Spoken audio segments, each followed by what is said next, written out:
मतदाता भाइयों बहनों को मेरा प्रणाम, नमस्कार।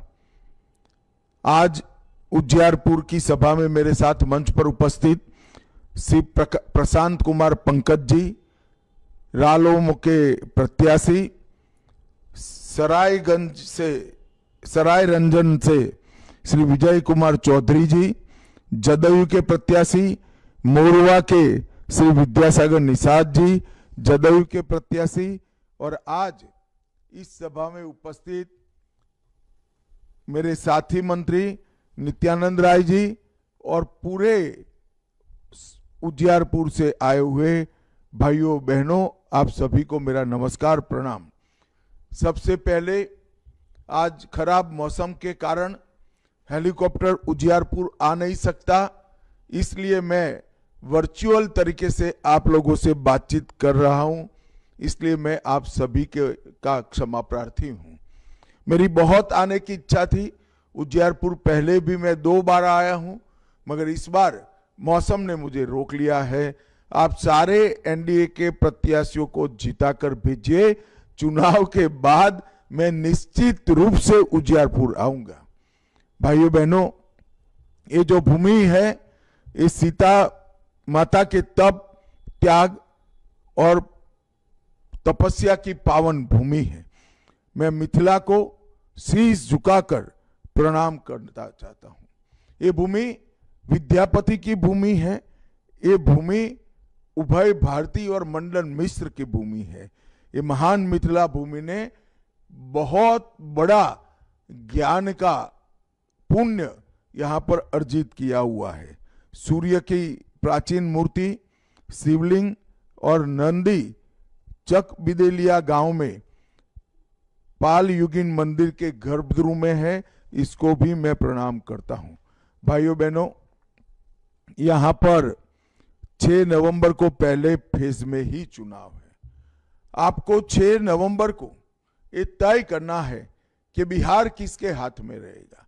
15 साल तक जंगल राज फैलाने वाले हाथों में रहेगा या 20 साल तक सुशासन देने वाले एनडीए के हाथ में रहेगा। 20 साल तक नीतीश बाबू ने और 11 साल से नरेंद्र मोदी जी और नीतीश बाबू ने बिहार के विकास के लिए कोई कसर नहीं छोड़ी है। एनडीए के पांचों दल 5 पांडवों की तरह एक साथ मिलकर इस चुनाव के मैदान में उतरे हैं और सामने महागठबंधन में इतनी हुंसाताशी है, इतनी लड़ाई झगड़ा है कि हमारे खिलाफ वो चुनाव लड़ने की जगह अंदर अंदर ही चुनाव लड़े। मित्रों, मोदी जी ने मिथिला के सम्मान के लिए ढेर सारे काम किए हैं।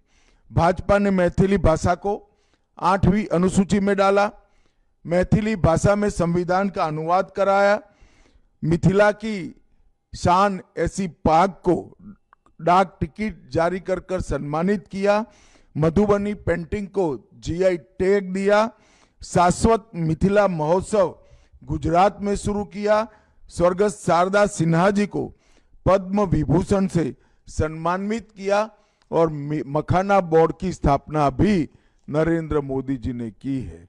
भाइयों बहनों, मैं आज आपको बताना आया हूं कि 550 साल से प्रभु श्री राम अपने भव्य मंदिर में विराजमान नहीं हो पाते थे। अंग्रेजों ने, मुगलों ने, कांग्रेसियों ने, लालू जी ने उनको टेंट में रहने के लिए मजबूर किया था। नरेंद्र मोदी जी ने अयोध्या में भव्य राम मंदिर का निर्माण करा है और 22 जनवरी 24 को प्राण प्रतिष्ठा भी किया।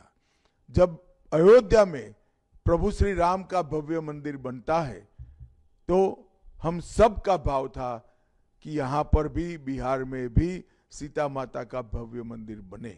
और मुझे बताते हुए आनंद हो रहा है कि बिहार में सीतामढ़ी में 850 करोड़ रुपए की लागत से नीतीश कुमार जी ने भव्य सीता माता का मंदिर बनाने का निर्णय किया है।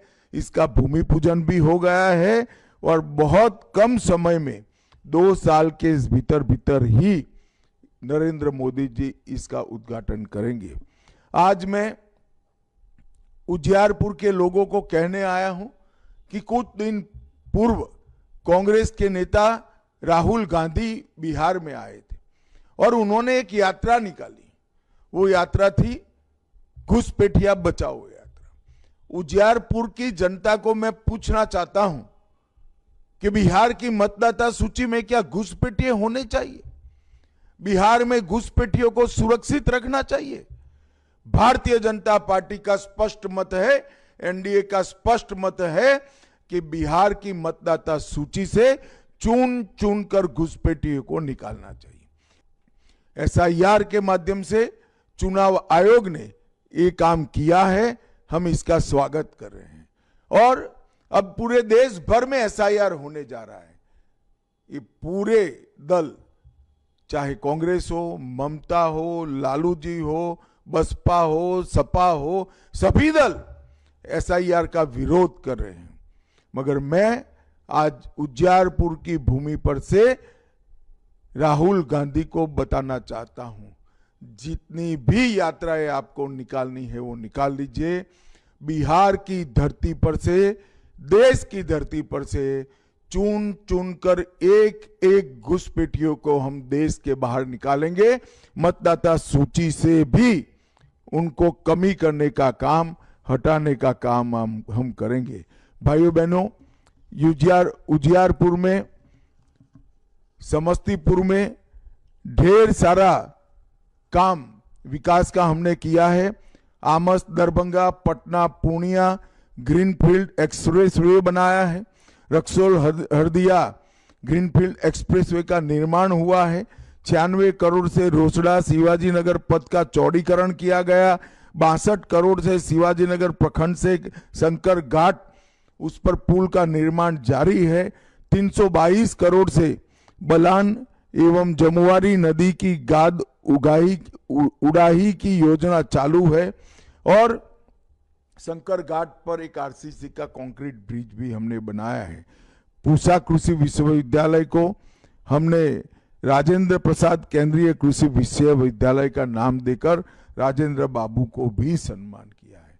अभी अभी नीतीश कुमार जी और नरेंद्र मोदी जी ने 1,41,00,000 जीविका दीदी के बैंक अकाउंट में 10,000 रुपया सीधा ट्रांसफर किया है। बहुत सारी जीविका दीदी मुझे प्रचार में मिली, उन्होंने बहुत बहुत धन्यवाद कहा, मोदी जी को भी और नीतीश जी को भी। मगर मैं जीविका दीदियों को कहने आया हूं, इतना काफी नहीं है। एनडीए सरकार बनाने के बाद आपके बैंक अकाउंट में 2 लाख रुपये तक की राशि अलग अलग तरीके से हम जमा कराएंगे और बिहार के अंदर हर किसान को अभी जो 6,000 रुपया मिल रहा है, 85 लाख लोगों को 6,000 रुपया मिल रहा है, वो 6,000 रुपया में बिहार सरकार भी 3,000 रुपया जोड़कर बिहार के हर किसान को, 85 लाख किसान को 9,000 रुपया प्रति साल देगी। मित्रों, सामने जो गठबंधन है वो केवल और केवल जंगल राज दे सकता है।